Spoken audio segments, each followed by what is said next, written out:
All right, let's get started with the HubSpot custom events tool.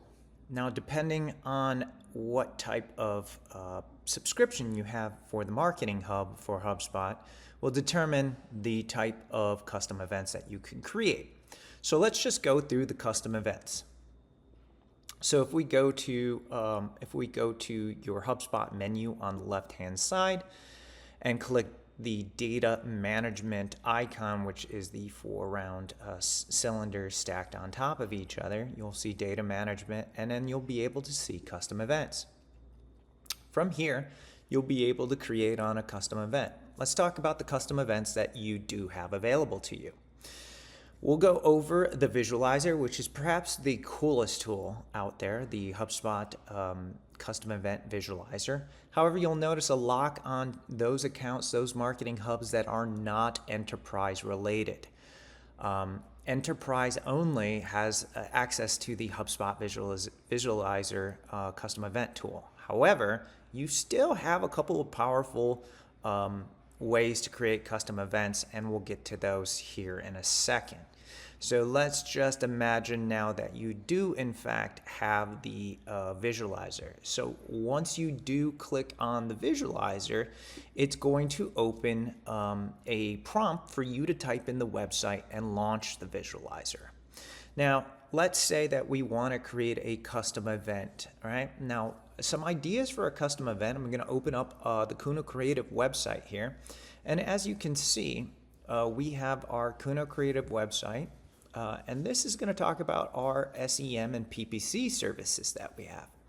Now, custom events are great for measuring which one of your contacts maybe engages with a case study, maybe a play button on a video, or right here we have this average monthly media spend to kind of figure out what our pricing would be for our prospects.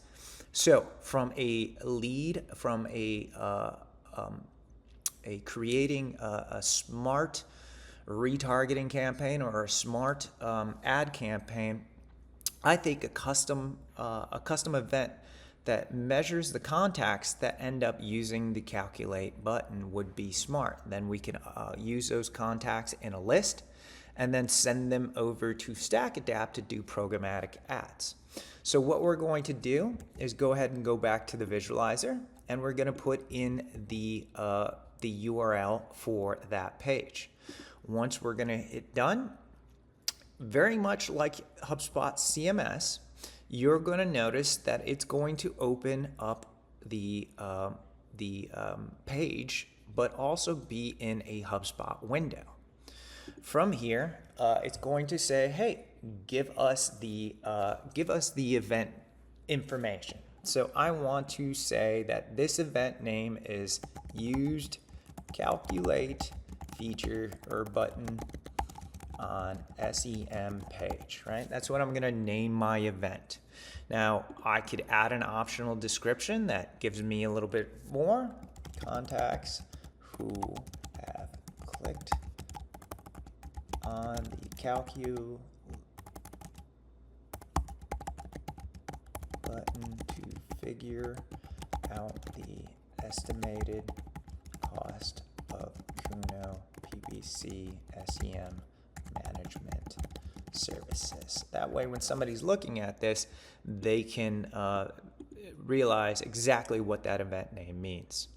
Now, the data to track: visited URLs and clicked element. Obviously, we're going to want clicked element, but let's talk about visited URLs for a second, because I think the visualizer has a leg up on a Google Tag Manager or other ways to retarget based off of that. Now, you're probably saying to me, or you're probably saying to yourself, I don't need the data of a custom event created to measure the people that visit a specific URL. I can just use a tag, or I can just use a pixel and create an audience right from there. Now, you're absolutely correct. But what the real benefit of doing it with custom events is, it is sort of, you can create what's called wildcards, or you can create what's called contains. So let's say that you want to retarget with a programmatic StackAdapt ad everybody that's read a blog article on your website. There's no real easy way to go in and add a tag to all your blog pages, add a pixel to all your blog pages, right? It's more for individual pages. Here, you'll be able to create a wildcard as far as people that have visited maybe a group of product pages, a group of content pages, maybe a group of machine pages if you're an industrial manufacturer. So really that's what the power of this tool will give you, is that you can create visitor URLs in groups as opposed to individual pages. Now let's get back to the item at hand, which is to create an event around this button being clicked. We're going to simply click on the clicked element because this is a clickable button. We're going to hit next. Right now, this is where we're going to see the power come in, and we're going to click on this little bullseye symbol, right? And we're going to and you'll notice when you hover over, it's going to give you the ability to mark any areas on this page, and we specifically want to mark that calculate button. This is where the beauty comes in because it automatically puts in the information about that button for you, right? So now you'll be able to track everybody that's clicked on that calculate button. There's a couple different features that you can do. Maybe this calculator is on several different pages, and you can track all your web pages within that have the HubSpot tracking script on it. You can track all of them that is on that domain, so they don't even need to have the tracking script on it. Or in this case, we really want to just measure this page. The tracking name of this is calculate button clicks. I'm going to name it a specific tracking name. So from here, you're going to go ahead and hit next, and you're going to see that it has created a tracking name. It's tracking on that page, and it is specifically tracking on that button, that specific button that is being clicked upon. And all you're going to do is hit done, and you're going to be able to view the event right within there. And you'll notice the overview as contacts come in, they're going to go ahead and click on that event.